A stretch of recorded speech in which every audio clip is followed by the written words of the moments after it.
সিম ভাজি আমার অনেক বেশি পছন্দ। কিন্তু যখনই আমি সিম ভাজি করি তখন কিন্তু আমি আর খেতে পারি না।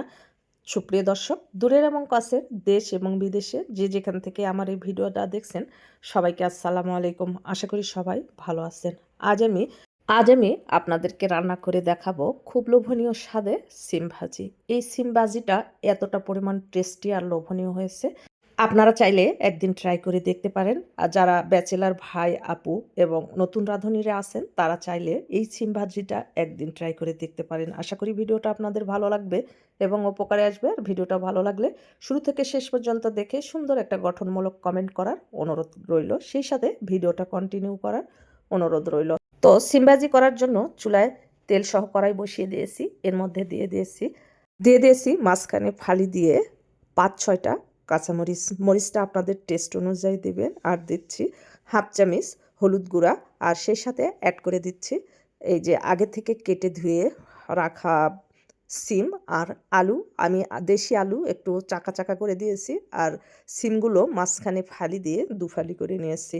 আর সামান্য একটু লবণ অ্যাড করে দিলাম, টেস্ট অনুযায়ী দিবেন। আর সিমগুলো ভালো করে নেড়ে চেড়ে ভালো করে মিশিয়ে নিতে হবে। আর মেশানো হয়ে গেলে সিমগুলো সেদ্ধ হওয়ার জন্য পানি অ্যাড করে দিতে হবে। সিম থেকে কিন্তু কোনো পানি বের হবে না। আমরা যারা ঢাকায় বাস করি তারা কিন্তু এই যে অরিজিনাল ক্ষেতের সরাসরি ইয়েগুলো পায় না, সিমগুলো পায় না।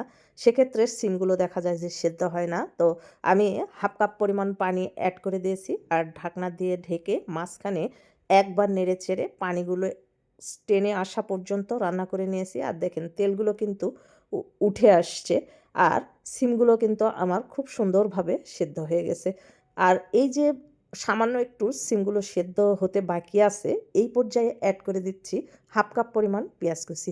আর পেঁয়াজ কুচি দিয়ে ঢাকনা দিয়ে আর ঢাকবো না, এইভাবে অনবরত নাড়তে থাকবো। আর সিম আর পেঁয়াজগুলো সেদ্ধ হওয়া পর্যন্ত রান্না করে নেব। এইভাবে যদি সিম ভাজিটা আপনারা করেন, ট্রাস্ট মি, এই সিম ভাজিটা যে কি পরিমাণ টেস্ট আর লোভনীয় হয়েছে, আপনারা একদিন ভাজি করে তারপর আমাকে কমেন্টে জানাবেন। আর দেখবেন যে কতগুলো ভাত খেয়েছেন আপনি নিজেই টের পাবেন না। আমি যখন এই সিম ভাজিটা করেছি তখন আমার মনটা খুশিতে ভরে গিয়েছিল।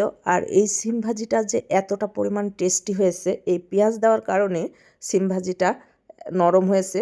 আর এই যে পানি দিয়ে সেদ্ধ করে নিয়েছি তাতেও কিন্তু সিমটা সেদ্ধ এবং নরম হয়েছে। এই সিম ভাজি দিয়ে ভাত যখন খাবেন আর এক লোকমা ভাত মুখে দিবেন তখন কিন্তু ফিদা হয়ে যাবেন। আর দেখেন আমার সিম ভাজিটা কিন্তু কমপ্লিট হয়ে গেছে। যদি আপনাদের কাছে ধনিয়া পাতা থাকে তাহলে একটু ছড়িয়ে দিয়ে নামিয়ে নেবেন, তাহলে দেখবেন আরও বেশি মজা লাগবে। আর আমার ভিডিওগুলো যদি ভালো লাগে তাহলে প্লিজ আমার চ্যানেলটা সাবস্ক্রাইব করে পাশে থাকা বেল আইকনটা ক্লিক করে রাখবেন, যেন নতুন কোনো ভিডিও ছাড়ার সঙ্গে সঙ্গে নোটিফিকেশান সবার আগে আপনার কাছে পৌঁছে যায়। আর যারা ফেসবুক থেকে দেখবেন প্লিজ ফেসবুক পেজটাকে ফলো দিবেন, লাইক কমেন্ট শেয়ার করে আমার পাশে থাকবেন। ভালো থাকবেন সবাই, দেখা হবে পরবর্তী ভিডিওতে। আল্লাহ হাফেজ।